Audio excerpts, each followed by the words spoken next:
Bom, continuando então nosso projeto do Pong, chegando mais pro fim agora do funcionamento do programa. Uma das primeiras coisas que a gente vai fazer aqui é mudar um pouquinho a jogabilidade, porque da forma como tá, você vai jogando e ele não muda muito a dificuldade, né? Ele pode ficar estacionado na mesma situação. Então o que a gente vai fazer é aumentar a velocidade da bola gradativamente. Aí depois de um tempo algum dos dois jogadores vai acabar errando porque a velocidade da bola aumenta. E aí quando é marcado um ponto a bola volta à velocidade original. Então mexendo aqui no script, a gente vai criar uma variável nova chamada vel bola inicial, que seria a velocidade inicial da bola, 2.0 por exemplo, e uma outra variável chamada accel bola, que vai ser a aceleração da bola, que vai estar em metros por segundo ao quadrado. Nesse caso aqui, a gente pode colocar, a gente pode ajustar esse valor, mas alguma coisa como 0.5 por exemplo, ou menos, e depois a gente vai ajustando esse valor. E como que a gente vai iniciar agora? Então a vel bola já inicia com a velocidade inicial também, que é de 2.0. E aí aqui no process, se a bola está ativa, eu faço a translação da bola e também acelero a bola, aumentando a velocidade dela. Então vel bola igual a vel bola mais accel bola vezes delta. Dessa forma, todo frame ele vai ir acelerando a velocidade da bola. E quando é marcado um ponto, então pode ser aqui no reinicia bola, quando ele fizer aqui o reinicia bola, ele vai colocar vel bola igual vel bola inicial. Vamos testar então.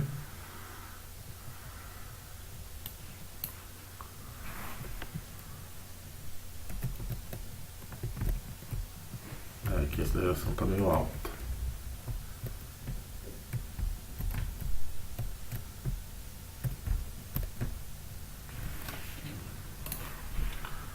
Pode diminuir aqui um pouquinho. 0.2.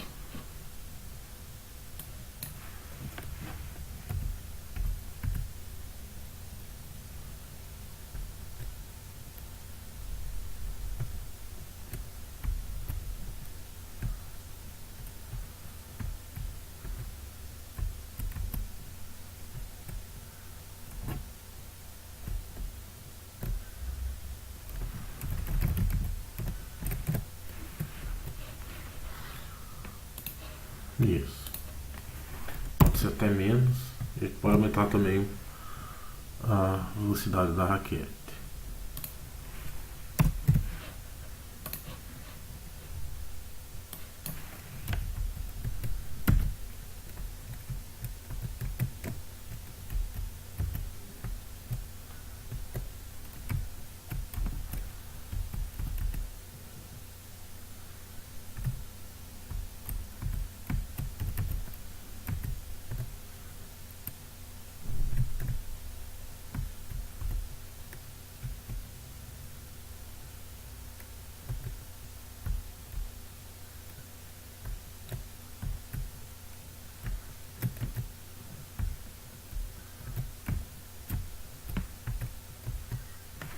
Agora está mais interessante o jogo. Vou deixar um pouquinho aqui para trás. Bom, a gente já ajustou aqui a jogabilidade.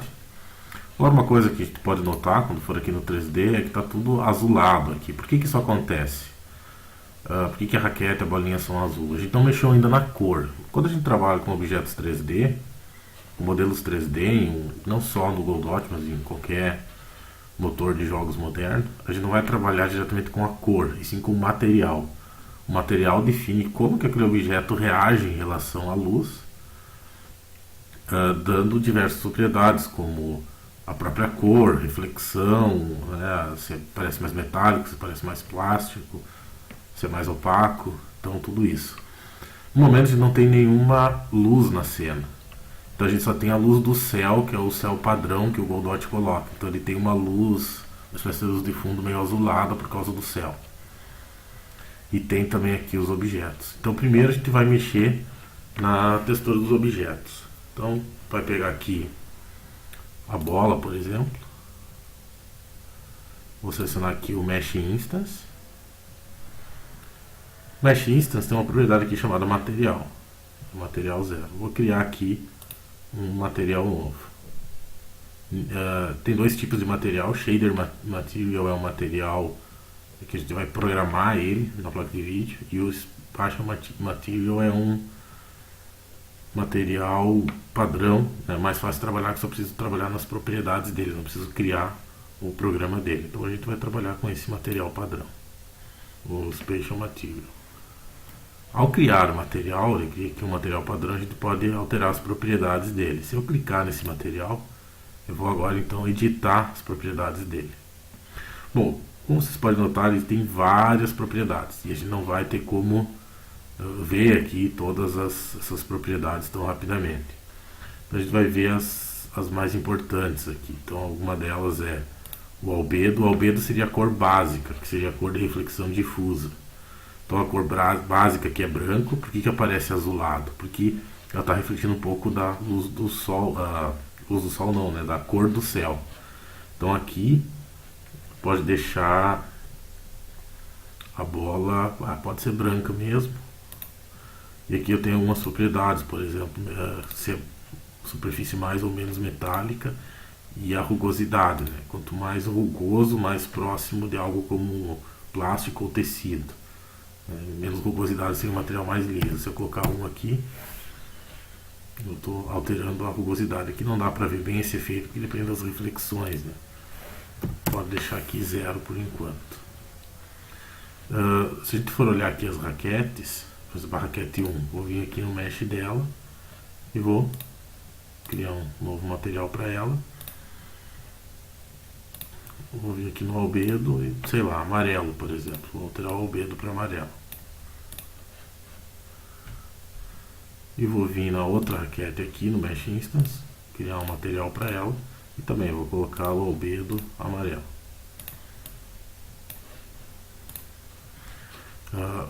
Ainda o azul tem uma influência forte, porque a gente não tem nenhuma luz. Então a gente vai criar agora uma luz no cenário.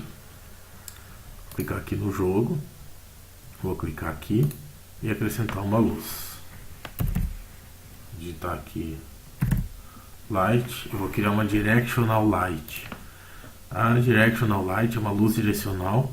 É uma luz que ela não depende da posição onde ela está. Você pode arrastar para qualquer lugar ela na cena, não vai fazer diferença. O que vai importar é o ângulo dela. Então basicamente ela simula uma luz no infinito, uma luz muito distante. Então geralmente é utilizado para, por exemplo, simular o Sol. Então, a gente criou aqui. Ela criou aqui no meio, né? Eu vou arrastar ela para cá só para tirar ela do caminho, mas movimentar ela não tem nenhum efeito na luz. É só para tirar um pouco ela do caminho. E aqui eu vou mexer no ângulo dela. Vamos ver aqui que conforme eu mexo no ângulo, muda o efeito que ela tem nas superfícies. Vocês viram que a bola aqui já ficou branca, porque eu tenho mais luz do sol batendo e não fica só aquela questão da luz do céu refletindo na bola.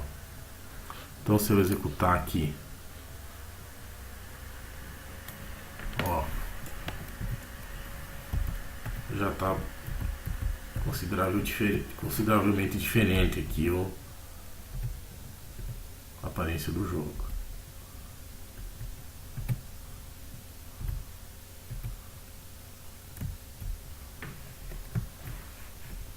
Para mostrar, por exemplo, como ficaria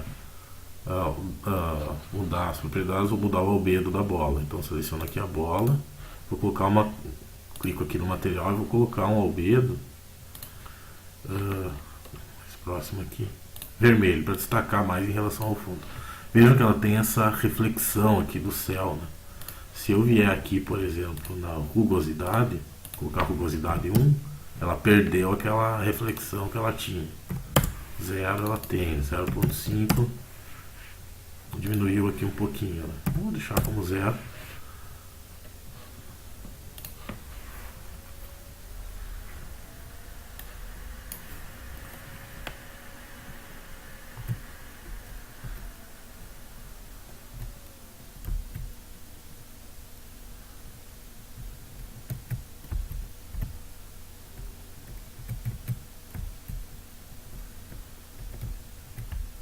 Bom, agora para finalizar, o que a gente vai fazer é adicionar o placar. A gente não tem ainda o placar de pontuação. Então, como que funciona a parte da interface, né? O I ou o HUD também a gente chama. Eu vou trabalhar, posso trabalhar alguma coisa em 3D também, mas geralmente acaba se trabalhando em 2D. Então, se eu clicar aqui em 3D, eu tenho os objetos aqui. Se eu clicar em 2D, não aparece nada. Mas o que eu colocar aqui em 2D vai aparecer no meu projeto sobre a parte 3D. Então, se eu clicar aqui, aqui seria o canto da tela e aqui vocês veem uma linha que mostra os limites da janela. Então, o que eu vou fazer aqui? Primeiro, eu vou criar aqui em jogo, vou criar um node normal, filho de jogo, né? Então, eu tinha clicado no jogo, criei aqui o node e vou chamar ele de HUD. Onde eu vou colocar os meus placares. Bom, que tipo de objetos vão ser? Então, selecionado aqui o HUD, vou clicar aqui em adicionar e eu vou ter aqui um chamado label. Um label ele é do tipo control. Control são todos aqueles itens que se usa para construir interface. Caixa de texto, combo box, checkbox, label, né? Que é o que é utilizado, por exemplo, para criar o próprio editor do Godot. Se você quer fazer um programa ou um jogo que tem mais elementos assim de interface, o Godot consegue criar bem tranquilo. Então eu vou criar um label. Olha, ele criou bem aqui no cantinho, ó. Então eu vou arrastar ele mais para cá. Esse label eu vou colocar aqui label pontos P1 e vou colocar um texto nele aqui nas propriedades. Text vai começar com valor 0. Ó, é bem pequenininho aqui. Eu tenho diversas formas de eu trabalhar com fonte para modificar, né, o tipo de fonte que eu estou usando. Quem vai usar a fonte padrão, eu só vou aumentar o tamanho usando uma escala mesmo. Não vai ficar muito bonito, mas vai servir para a gente ver ali a pontuação.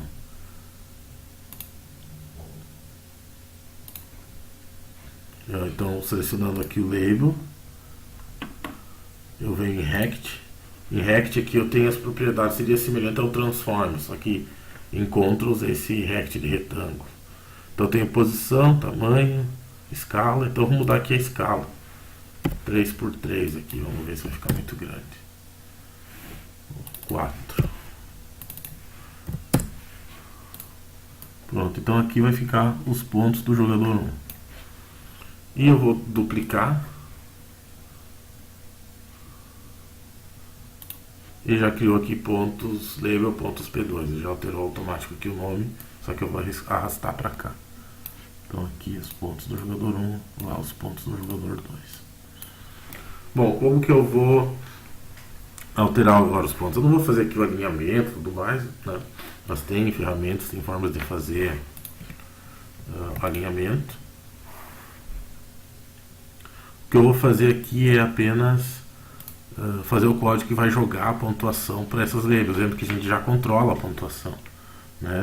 A gente já coloca na tela, no debug aqui na verdade, né? Pontos P1, pontos P2, a gente já imprime a pontuação aqui nessa janela de debug. O que a gente vai fazer é passar esses pontos para cá. Então como que a gente vai fazer? Então, acessando aqui o código, lá quando eu atualizo a pontuação, ó, aqui eu aumento a pontuação do player 1 e aqui eu aumento a pontuação do player 2. Então, quando eu fizer aqui a parte do player 1, eu vou vou deixar esse print aqui, mas além de ter esse print, o que ele vai fazer? Vai atualizar aquele node. Então get node HUD pontos P1. Então eu vou pegar esse node ponto text e vou alterar o text dele, vai ser igual a. Então eu vou pegar os meus pontos, que é pontos P1, só que eu tenho que transformar ele para string, para um texto, porque ele é um número. Então eu vou usar o comando str, que transforma um número ou um outro objeto em texto. E vou usar um código semelhante aqui para o player 2. Mesma coisa, só que em vez de ser aqui pontos P1 é pontos P2 e aqui também pontos P2. Vamos ver se ele vai atualizar aqui a nossa HUD. Então tem a pontuação que não está muito bem alinhada aqui, mas não vem ao caso.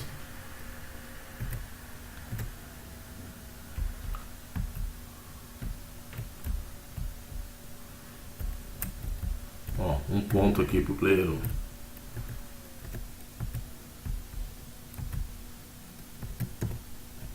Bom,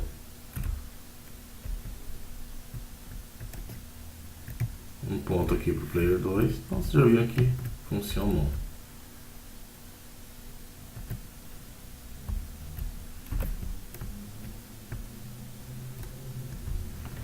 Funcionou. Bom, isso que a gente viu aqui é a parte bem básica mesmo. Então, só como funciona o material, né, a parte básica de como criar e setar algumas propriedades, mas claro que mexer com materiais é bem mais complicado que isso, tem uma série de parâmetros e a melhor forma de aprender na verdade é ir testando também os parâmetros e vendo o resultado gráfico que acontece. E também a parte de interface, né, que eu coloquei aqui na parte 2D do jogo, também a gente fez algo bem simples, é só para ter aqui uma ideia inicial de como que eu posso agregar elementos 2D num projeto 3D. Bom, e com isso eu acredito que o jogo do Pong já está divertido, já pode jogar. Só tem 2 jogadores, não tem como jogar sozinho.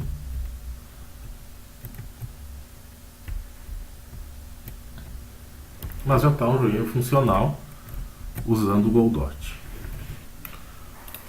Bom, a gente poderia ficar acrescentando muito mais coisas no jogo, vendo outras coisas do Godot, só que a estrutura dele tá bem básica, né? A gente não se preocupou muito com a estrutura mais correta, como instanciar as cenas de forma correta e tudo mais. Então, para esses conceitos mais específicos do Godot, talvez seja mais interessante iniciar um projeto novo para tratar de alguns conceitos um pouco mais avançados. Então, muito obrigado pela atenção.